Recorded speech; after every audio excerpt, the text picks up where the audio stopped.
Assalamualaikum warahmatullahi wabarakatuh. Saya dari kelompok 2 ingin mempresentasikan yang dengan judul yaitu Strategi Dasar Persaingan dan Penggunaan TI untuk menghadapi kekuatan persaingan perusahaan telekomunikasi dan jaringan. Untuk dosen pengampunya sendiri yaitu Ibu Wiwik Nurkomalasari Dewi STMM, dan di sini disusun oleh saya Riki Hidayat dan M. Wahri Dwi. Konsep strategi dasar persaingan. Menurut Porter, terdapat 3 strategi dasar. Cost leadership, kepemimpinan biaya, adalah strategi bisnis di mana perusahaan berusaha menjadi produsen atau penyedia dengan biaya terendah di industrinya. Yang kedua ada differentiation, adalah pembeda strategi bisnis di mana perusahaan berusaha membuat produk atau layanan berbeda dan unik dibandingkan pesaing sehingga pelanggan bersedia membayar harga lebih tinggi karena nilai tambah yang diberikan. Dan yang ketiga ada fokus strategi. Strategi fokus adalah strategi bisnis di mana perusahaan memusatkan upaya pada segmen pasar tertentu seperti kelompok pelanggan, wilayah geografis, atau lini produk yang sangat spesifik. Ciri-ciri strategi dasar persaingan. Ciri-ciri strategi dasar persaingan adalah tujuan untuk menciptakan posisi yang menguntungkan dalam industri dengan menjadi yang terdepan dalam hal biaya, keunggulan biaya, keunikan produk atau layanan, diferensiasi, atau dengan fokus pada segmen tertentu. Tantangan persaingan di industri telekomunikasi. Persaingan harga paket data yang agresif, misalnya 1 paket data unlimited harian Rp 1000 sampai Rp 5000 per hari, full besar 1 sampai 3 GB per hari, bonus aplikasi tertentu seperti YouTube, WhatsApp, TikTok. Kedua, paket combo murah internet, telepon, SMS 20 GB atau 30 GB telepon ala operator, hanya 50.000 atau 60.000. Ketiga, paket kuota ekstra promo 50 GB hanya 70.000 sampai Rp 80.000, berlaku untuk pelanggan tertentu. Yang keempat, banding aplikasi populer TikTok atau YouTube 10 sampai 20 GB per bulan, harganya hanya Rp 5.000 sampai Rp10.000.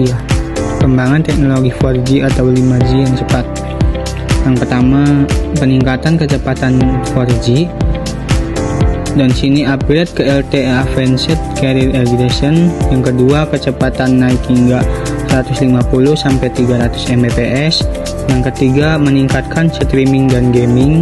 Yang kedua, ada peluncuran 5G, diluncurkan di kota besar Jakarta, Bandung, Surabaya.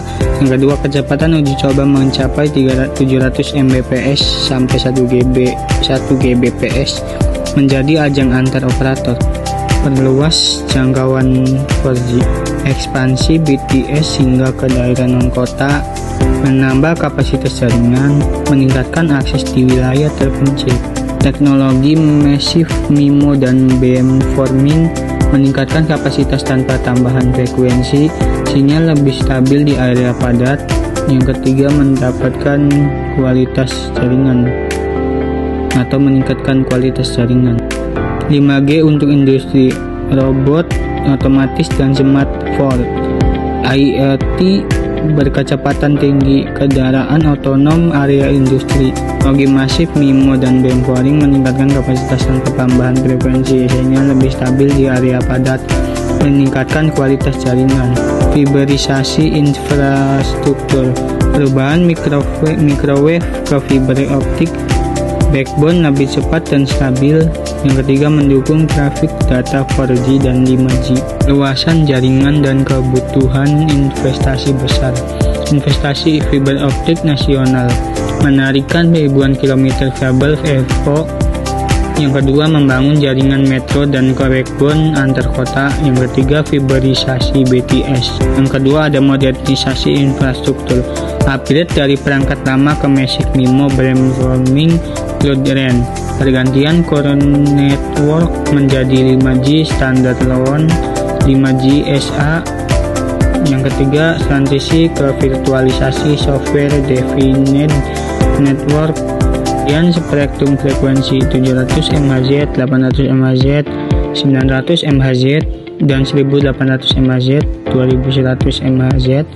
Untuk 5G 2,3 GHz, 3,5 GHz, mmWave. Perizinan, tahan, dan biaya operasional. Sewa layanan untuk lower. Yang kedua, perizinan pemerintah daerah. Yang ketiga, biaya listrik dan operasional BTS. Yang keempat, pemeliharaan berkala. Yang kelima, ada persaingan antara operator, mendorong investasi tambahan, menambah BTS baru lebih cepat, memperluas coverage ke area baru. Tuntutan kualitas layanan dan kecepatan internet. Perpindahan pelanggan menjadi lebih cepat. Pelanggan cukup membeli SIM lain atau melakukan SIM swap dengan mudah. Kualitas layanan pelanggan. Respon cepat terhadap gangguan. Live chat yang aktif 24 jam. Informasi gangguan yang transparan. Tuntutan jaringan yang luas dan menata. Desa, jalan raya, perkantoran, area wisata. Lonjakan trafik internet setiap tahun. Aplikasi barat, TikTok, YouTube, Instagram. Pembelajaran dan pekerjaan daring. Cloud storage dan video meeting. Ekspektasi pelanggan pada jam sibuk. Internet tetap cepat, tidak terjadi lemot meskipun jaringan padat. Ancaman dari layanan OTT. Switching cost rendah pada OTT. Harus investasi besar, harus menyediakan jaringan stabil, tapi tidak dapat bagian dari pendapatan aplikasi OTT. Aplikasi OTT mengambil dominasi iklan digital. Operator sulit bersaing dalam bisnis iklan digital. Pangsa pasar periklanan dikuasai platform OTT global. Konten dan musik digital mengganti layanan. Operator tidak lagi dominan dalam penyediaan.